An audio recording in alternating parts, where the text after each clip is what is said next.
ఇంట్లోనే ఈజీగా ఈ బ్యాగ్ని నేను స్టిచ్ చేశానండి. ఇందులో చాలా డ్రెస్సెస్ పడతాయి అండ్ శారీస్ అవన్నీ కూడా పడతాయి. ఎటైనా ఊరెళ్ళేటప్పుడు ట్రావెలింగ్ బ్యాగ్ లాగా కూడా దీన్ని యూస్ చేసుకోవచ్చు అని చెప్పేసి ఇంట్లో ఉన్న క్లాత్స్ తోనే నా ఐడియాస్ అన్ని అప్లై చేసేసి స్టిచ్ చేసేసాను. దీనికి ఒక సైడ్ జిప్ కూడా ఇచ్చానమాట.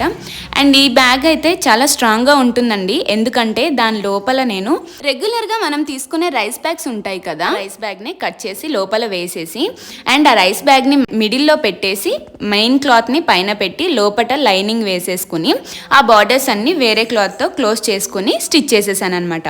ఈ బ్యాగ్ చూడండి చాలా ఈజీ అండి స్టిచ్ చేయడం మాత్రం. అండ్ ఇది చాలా స్టిఫ్గా ఉంటుంది, అస్సలు తెగదు. మనం రఫ్ వేసుకుంటూ స్టిచ్ చేసుకోవాలి.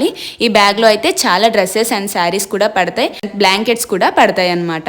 సో మీకు కూడా ఈ బ్యాగ్ నచ్చి మీకు కూడా కుట్టుకోవాలి అనిపిస్తే నాకు కామెంట్ లో మెసేజ్ చేయండి. నేను ఇలాంటి bag cutting and stitching video post చేస్తాను. Thanks for watching. బాయ్.